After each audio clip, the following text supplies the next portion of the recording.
Hi everyone, Kristina Werner here. Welcome to another video for SimusStamp.com. Today I'm going to be using the stamp set included in the March 2023 card kit from Simon. This is the Happy Hello stamp set. This is one that I designed and I love the look of all this folksy, just flowers and birds and things like that. I think it's really, really pretty. So I'm going to walk you through the creation of 3 cards today, all with just stamping. These are all pretty much one layer cards. There is one card that has a popped up sentiment, but for the most part, it's all very, very simple stamping.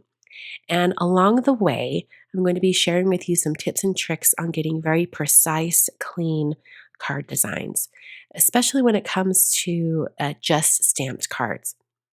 For cards that are like this, that are mostly one layer, it really pays off in the end to take your time and be really precise with all of your spacing and just really clean stamping. So for most of these cards, I'm going to be using a grid transparency sheet. You notice that I used that at the beginning. Here I am again. I'm putting it directly over this card front and then using it as a guide for placing all of my stamps onto my project. So I wanted 3 flowers on this card. And so I started with the center flower first. And I did the stems for that flower and right on the center of my card. This transparency grid that's from Simon is so fantastic because it has the center marked for you so you know exactly where to place your stamps. So I first used steel blue and now I'm using sunshine.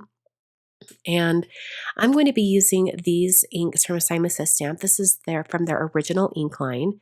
And these inks are really, really great for really simple stamping because they dry back to a really solid, smooth finish. Now, right here, they're looking a little bit splotchy, but you can even tell on the blue stem that it's starting to smooth out. So these colors, when they're first stamped, are quite splotchy and a little bit dark, actually. But as they dry back into the paper, they spread out, they smooth, and they also dry back just a little bit lighter than the color they're originally, that they look when you first stamp them. So I'm using burnt orange and also wisteria. And for most of these, I did stamp them twice just to make sure I had a really good impression. So I'm going to add one more flower over here on the top here with that steel blue shade, and then another smaller mini flower to fill in that gap between the middle and right flower. So I have my flowers stamped, so I'm going to work on the grading now. The other thing that this transparency grid sheet is great for is that it gives you some lines to orient your greetings if you want them to be exactly horizontal and perfectly straight on your card. It's such a great tool and it's super inexpensive as well. So if you don't have a transparency grid sheet, I highly recommend you pick one up. I use it all the time, especially for cards like this. So here's my very first card, all finished and stamped. I used the color Slate for the greeting, and I love how this one turned out. All of the cards that I'm creating in this video would be great duplicate cards or lots of cards made all at once because you could just stamp them in your MISTI. Now, between cards, and also if you're just going to be switching colors on stamps, it's especially nice to clean off your stamps. This ink type in particular tends to really stick on your stamps. That's why you get a really solid impression and it works really well. These are also permanent and waterproof once they're dry. So the ink really tends to stick around on those stamps. And if you don't clean them really well in between stampings, you can have kind of color mixing on the stamp.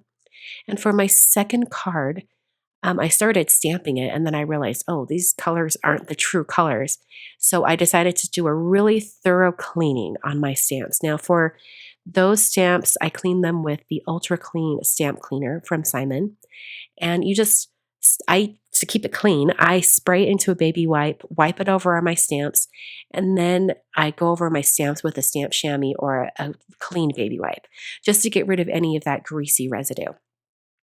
For this long border stamp, you may have noticed as I was talking, I used a ruler just to like butt up against that stamp and get it completely straight within my MISTI. That's another really great tip. If you've got really long stamps or maybe even borders or long sentiments that don't tend to stay all in one line, it's hard to get it on your MISTI or even on acrylic block really straight, use a ruler and then apply it to the door of the MISTI or your acrylic block. That's another great tip. Right here, I stamped the yellow border and then I slid my card over and stamped the red border. That's a great way to keep it straight on the MISTI but not have to remove the stamp and move it to another spot. For my grading, I used the grid transparency sheet and that same slate ink color. It's a really great color for sentiments, I think, especially when you don't want a really, really stark black grading, but you do want it to have a lot of contrast. This is one reason right here. This is an example of why it's great to use a MISTI for this because even though most of them that I've been stamping, it looks pretty good on the first stamp, and I'm really just stamping it a multiple time to even out the ink coverage. The first time I stamped that grading, I did not press down on my stamp enough, and it did not transfer the full grading. So it was very fortunate that I was using a MISTI for this.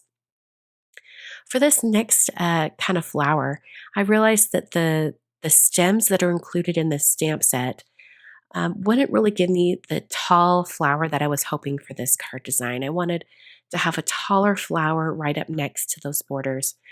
So I'm actually going to stamp 2 of the leaf and stem images right on top of each other. And in order to get them lined up just perfectly, I had the stem directly on one of the lines on the transparency grid sheet.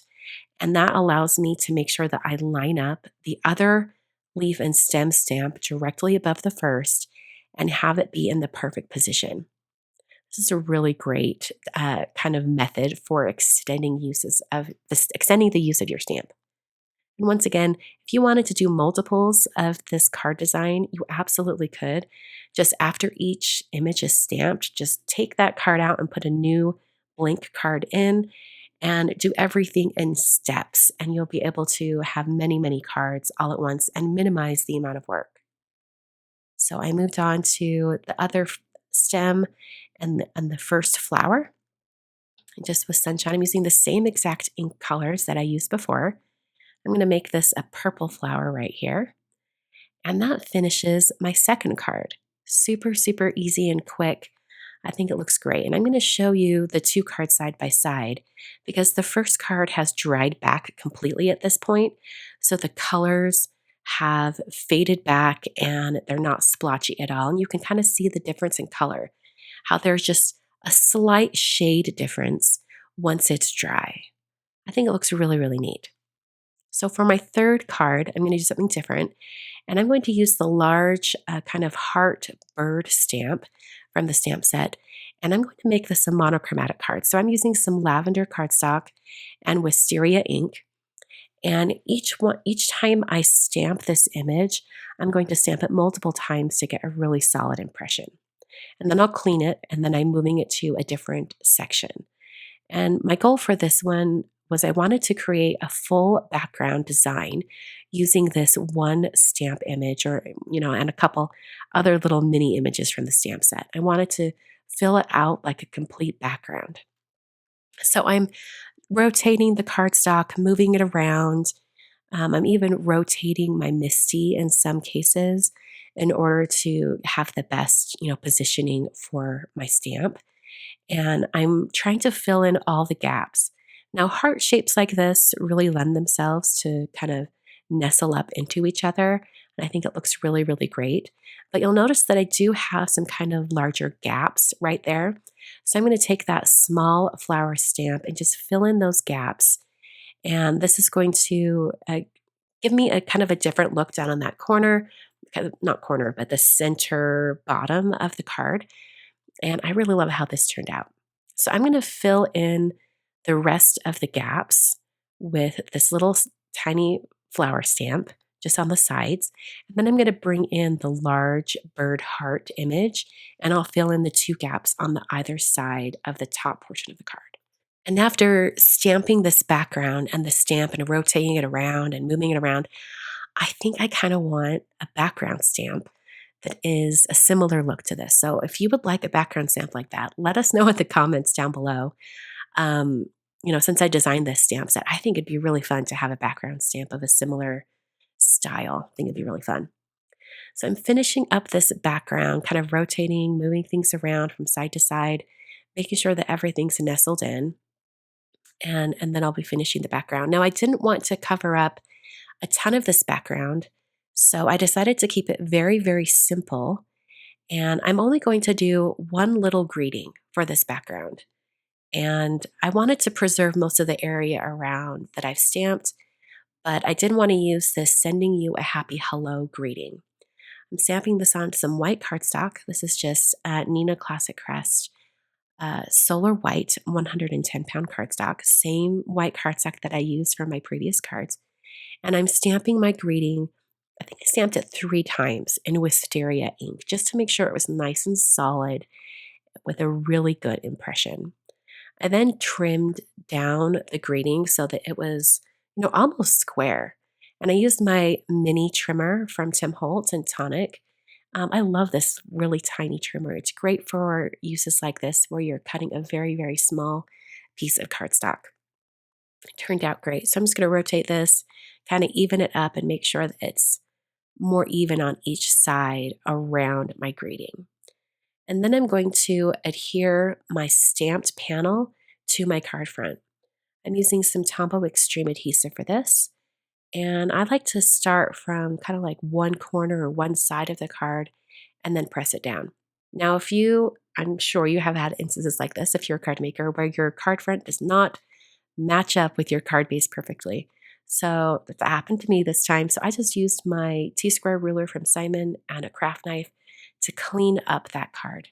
I then put some foam tape from Simon on the back of my greeting and peeled off the release paper and then pressed it down onto my card. And I decided to put it kind of in the center, a little more near the top, and that finishes my 3rd card. So here are all 3 cards using the stamp set included in the March 2023 card kit. You can pick up all the supplies that I've used today over at SLATE.com, including the card kit, or you can actually buy pieces or elements of the kit if you don't want the entire kit itself. Thanks so much for watching. I will see you guys in another video very, very soon.